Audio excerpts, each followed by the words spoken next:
Study IQ IAS, अब तैयारी हुई अफोर्डेबल। इंटरनेशनल लेवल पर इंडिया एक जिम्मेदार देश है, इस बात को हमने बार बार प्रेजेंट किया है, शो किया है।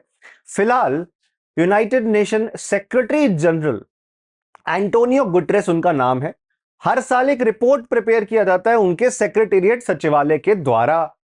उस रिपोर्ट में उन देशों के नाम होते हैं जिन देशों के अंदर बच्चों के खिलाफ आर्म्ड कॉन्फ्लिक्ट, हथियारबंद हिंसा हो रही है, और उन देशों को नेम एंड शेम किया जाता है कि देखिए इस देश में छोटे बच्चों के साथ क्या हो रहा है। पहली बार ऐसा हुआ है 2010 के बाद से कि इंडिया को इस लिस्ट में ना रखा हो। 2022 में हम इंक्लूड किए गए थे, 2023 में हम इस बारी इंक्लूडेड नहीं है। और ऐसा क्यों? क्योंकि हमने कई एफर्ट्स किए, पिछले 12 सालों से हम लगातार कंसिस्टेंट एफर्ट्स कर रहे थे ताकि इंडिया अपनी पोजीशन इस रिपोर्ट के अंदर चेंज कर सके, और इसीलिए अब यूएन ने ड्रॉप किया है इंडिया का नाम इस लिस्ट से। और पहली बार हुआ है 2010 के बाद say that India is not named in the list. इस लिस्ट में बुर्किना फासो एक अफ्रीकन कंट्री है, वहां पे काफी कॉन्फ्लिक्ट होता है। चाइल्ड सोल्जर्स, बच्चों को अफीम देकर नशा करवा के सोल्जर बनाया जाता है और सिविल वॉर में जोड़ा जाता है। कैमरून इसका एग्जांपल है, चैड, नाइजीरिया, अफ्रीकन कंट्रीज में ऐसा काफी कॉमन है। पाकिस्तान, आतंकवाद, Pakistan is the factory of terrorism, Pakistan का होना तो लाजमी था। एंड फिलीपींस, इंडिया इस बार इसमें शामिल नहीं है।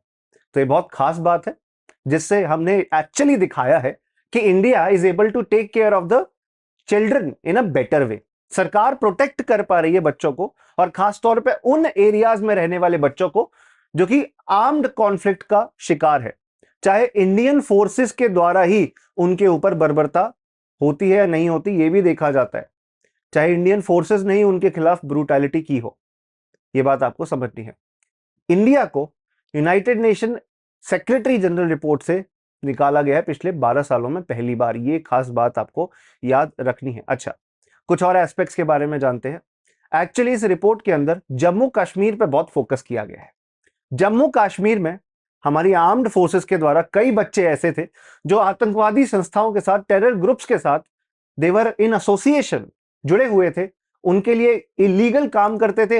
हथियार एक जगह से दूसरी जगह तक पहुंचाना, हथियार चलाना सीखना, ड्रग्स बेचना, पत्थर मारना, और उसकी वजह से उनको अरेस्ट किया जाता था। अरेस्ट करके काफी समय उनको जेल में रखा जाता था, काफी लंबे समय के लिए, और अरेस्ट करते टाइम उनके रिकॉर्ड्स भी मेंटेन नहीं करके रखे जाते थे। Otherwise as per the various provisions of government, किसी को भी अरेस्ट किया जाता है तो मजिस्ट्रेट के सामने जल्दी से जल्दी पेश करना होता है। बच्चा है तो जुवेनाइल जस्टिस बोर्ड नाम की एक संस्था है, उनके सामने पेश किया जाता है। बच्चों की जेल भी अलग होती है। But United nation secretary general की रिपोर्ट में कहा गया कि इंडिया ने इस चीज को फॉलो नहीं किया, जिस वजह से हमें कंसिस्टेंटली इस रिपोर्ट में बार बार रखा जाता था कि देखिए इंडिया छोटे बच्चों के, चिल्ड्रन के ख्याल नहीं रख पा रहा है। आर्म कॉन्फ्लिक्ट के अंदर जो बच्चे फंसे हुए हैं उनका ख्याल नहीं रख पा रहा है। बट गवर्नमेंट ने काफी अच्छे से प्रोटेक्शन प्रोवाइड करी बच्चों को इस बारी, एंड इस वजह से इस रिपोर्ट से बाहर रहे हैं हम 2023 में।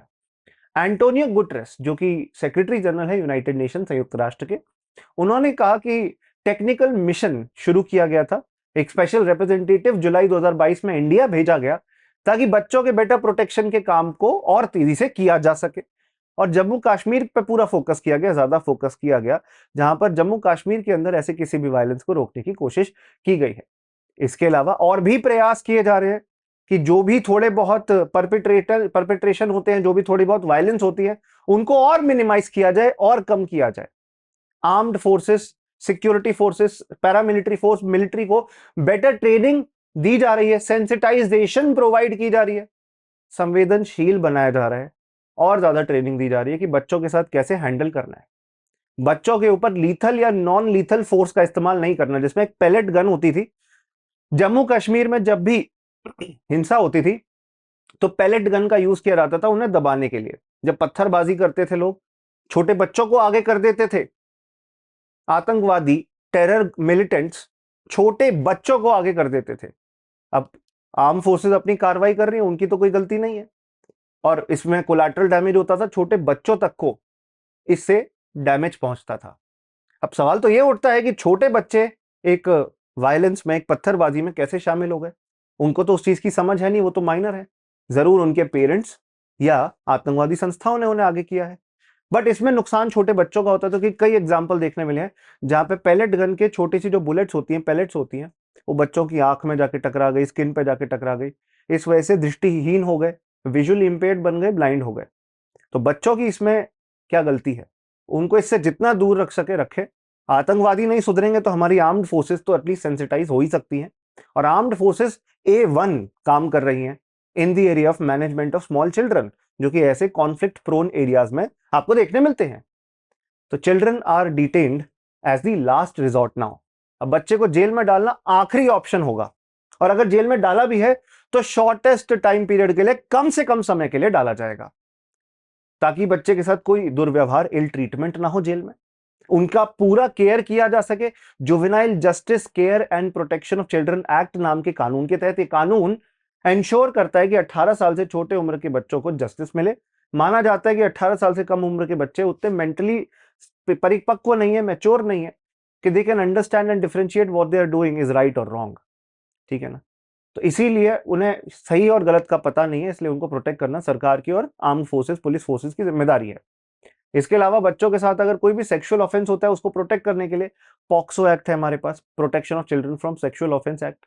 इनको पूरी तरह इंप्लीमेंट करना है ऐसे कॉन्फ्लिक्ट प्रोन एरियाज के अंदर, ताकि बच्चों के फ्यूचर को हम प्रोटेक्ट कर सकें। आगे चलने से पहले क्लास की पीडीएफ कहां डाउनलोड करोगे ये मैं इन्फॉर्म कर देता हूं। Vasu Katara study IQ, this is my telegram group. wasu.katara@studyIQ.com मेरी ईमेल है, और इंस्टाग्राम पे आप मुझे फॉलो कर लीजिएगा wasu.katara के नाम से। मैं आपको ये भी बता देता हूं कि यूपीएससी की अगर आप प्रिपरेशन करना चाहते हो, हमारी क्लासेस चलती है, हमारा बैच क्लोजिंग हो रही है, एडमिशंस बंद हो रहे हैं 30 जून को। सिर्फ 2 दिन का समय है, बल्कि 1.5 दिन का समय है। शाम 6 बजे क्लास चलती है, 2.5 से 3 घंटे की, और ये बेस्ट टाइम है यूपीएससी प्रिपरेशन का। जून जुलाई से ज्यादा डिले मत करना, 1 साल खराब हो जाएगा, बहुत कंपटीशन बढ़ गया है। Bilingual batches, English and Hindi batches are available, तीनों अलग अलग बैचेस हैं। मैं जैसे पढ़ा रहा हूँ वो बाइलिंगुअल है, इंग्लिश है, तो इसमें आपको अच्छे से समझने का, पढ़ने का मौका मिलता है। आप जरूर इसमें एडमिशन लीजिएगा। मैं इकोनॉमिक्स और करंट अफेयर्स पढ़ाऊंगा इस बैच में, और आपके लिए चीजें आसान बनाऊंगा, ऐसे ही हमारे फैकल्टीज आपको पढ़ाएंगे। 29,999 नहीं, आज के लिए ये 28,999 का है। एडिशनल 1,000 रुपीज का डिस्काउंट है, तो टेक बेनिफिट ऑफ दैट। आपको live classes, recorded lectures, books, prelims and mains की test series, answer writing practice program, mentorship, ये सब मिलेगा, पूरा इकोसिस्टम मिलेगा। ऑप्शनल्स के लिए भी बैचेस अवेलेबल है, जिन पर एक्स्ट्रा आपको डिस्काउंट देखने मिल रहा है। 2025 बैचेस भी अवेलेबल है, और एनसीईआरटी बैचेस भी अवेलेबल है। सिर्फ 1499 रुपीज का NCERT batch, very affordable, notes मिलेंगे, लाइव क्लास मिलेंगी, बहुत कुछ मिलेगा। तो फाइनली इस सेशन को कंक्लूड करते हुए मैं ये बताना चाहता हूं कि इस रिपोर्ट में इंडिया की तारीफ की गई है कि हमने बहुत अच्छे से मैनेज किया है हमारे देश की स्थिति को। इनफैक्ट स्पेशल रिप्रेजेंटेटिव जो यूनाइटेड नेशन सेक्रेटरी जनरल की तरफ से इंडिया में चिल्ड्रन एंड आर्म्ड कॉन्फ्लिक्ट को मैनेज कर रही थी, वर्जीनिया गैम्बा उनका नाम है, उन्होंने कहा पिछले 2 साल से भारत से बहुत जुड़कर, करीब तरीके से जुड़कर काम किया जा रहा था, और इंडिया ने कोई भी ऐसे चाइल्ड अब्यूज को प्रोटेक्ट करने के लिए, प्रिवेंट करने के लिए बहुत काम किया है। हमने ऐसे सिस्टम बनाए हैं, ऐसे एफर्ट्स किए हैं कि आने वाले टाइम में कम से कम minimum child abuse, child conflict आपको देखने मिलेंगे। बिकॉज जम्मू कश्मीर में काफी वायलेंस देखने मिल रहा था, और सिर्फ जम्मू कश्मीर में नहीं, इंडिया के बाकी पार्ट्स में भी। इसीलिए इंडियन गवर्नमेंट ने चाइल्ड प्रोटेक्शन को बढ़ावा देने का पूरा प्रयास किया। जहां पर अब चाइल्ड प्रोटेक्शन बेटर तरीके से अवेलेबल है छत्तीसगढ़ में, असम में, झारखंड में, उड़ीसा में, जम्मू कश्मीर में पहले कई बार हमें वायलेंस देखने मिला बच्चों के खिलाफ, बट अब वो वायलेंस कम होता जा रहा है because of the efforts taken by the government. और सरकार ने इस दिशा में काफी प्रोग्रेस किया है, खासतौर पे Jammu Kashmir commission for the protection of child rights की रिपोर्ट के बाद, कि इनको बनाया इसीलिए गया, इनकी पूरी अभी रिपोर्ट आई है, इनको बनाया गया है, एक अलग ऑफिस बनाया गया है ताकि छोटे बच्चों के, 18 साल से कम उम्र के बच्चों के अधिकारों को प्रोटेक्ट किया जा सके। राइट, क्योंकि जहां पर आर्म्ड कॉन्फ्लिक्ट हो रहा है, जम्मू कश्मीर जैसी जगह पे, वहां पे भी वायलेंस बढ़ रहा था। जहां पर आपका उड़ीसा हो गया, झारखंड हो गया, वहां पे भी वायलेंस बढ़ रहा था, उनको कम करना था।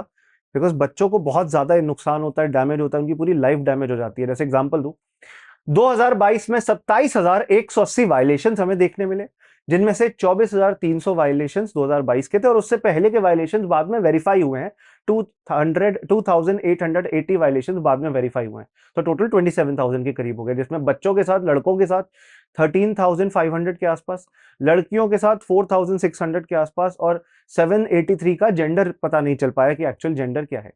तो ये कई बार हमें ऐसे वायलेशंस देखने मिले और ये वेरीफाई करते हैं कि वास्तव में ऐसा हुआ या सिर्फ झूठे क्लेम है, पर ये एक्चुअली ऐसा हुआ था।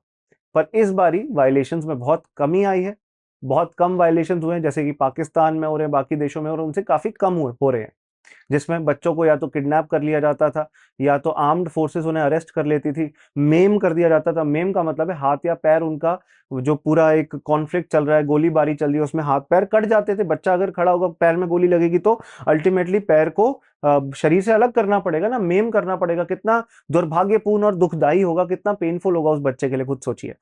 तो बच्चों के ऊपर इसका मिनिमम इम्पैक्ट आए, minimum killing, minimum collateral damage हो, मेमिंग मतलब जिससे बॉडी पार्ट जिसमें काटने पड़ते थे कम से कम हो, बच्चे को कम से कम डैमेज हो, उसकी कोशिश की जा रही है। जहां पे आतंकवादी संस्थाओं के द्वारा, तालिबान के द्वारा बॉर्डर शेलिंग जो पाकिस्तान से होती है, उनका इम्पैक्ट मिनिमम करने की, जो आईएसआईएस बच्चों को रिक्रूट कर लेते हैं, उनके इम्पैक्ट को मिनिमम करने की कोशिश की गई। And that is why India is out of this years list 12 साल के बाद। एक बड़ी खुश खबरी है, हमें इस बात पर गर्व होना चाहिए हमारे देश के लिए। आप जरूर से प्रीलिम्स टू इंटरव्यू बैच में एडमिशन ले लीजिएगा। 28,999 का है आज के दिन के लिए। And how to take admission, study IQ app download करो या स्टडी IQ वेबसाइट पर जाओ। आप या हमारे काउंसलर जो है उनसे भी बात कर सकते हो। इसके साथ साथ उन्हें ये वसू लाइव एडमिशन डिस्काउंट कोड बता दीजिएगा, जो आपको मैक्सिमम डिस्काउंट मिलवाएगा। ठीक है ना। studyIQ.com पे गए, UPSC लाइव पे क्लिक किया, बैच आपके सामने है, इंग्लिश हिंदी जो भी आप चाहते हैं। जैसे मैंने अभी बाइलिंगुअल बैच ओपन किया, बाय नाउ पे क्लिक किया, just apply the admission discount code, that is Vasu live. और कोई आपको कोड लगाने की जरूरत नहीं है, आपको मैक्सिमम डिस्काउंट और मेरी पर्सनलाइज गाइडेंस प्रोवाइड कर देगा। देखिए 28,999 का आपको पड़ेगा। Take benefit out of it. जरूर मिलते हैं आप सबसे एक नए सेशन में बहुत जल्दी। शुक्रिया, जय हिंद, जय भारत। आप सबका बहुत बहुत धन्यवाद इस सेशन को देखने के लिए। Good luck. Study IQ IAS, अब तैयारी हुई अफोर्डेबल।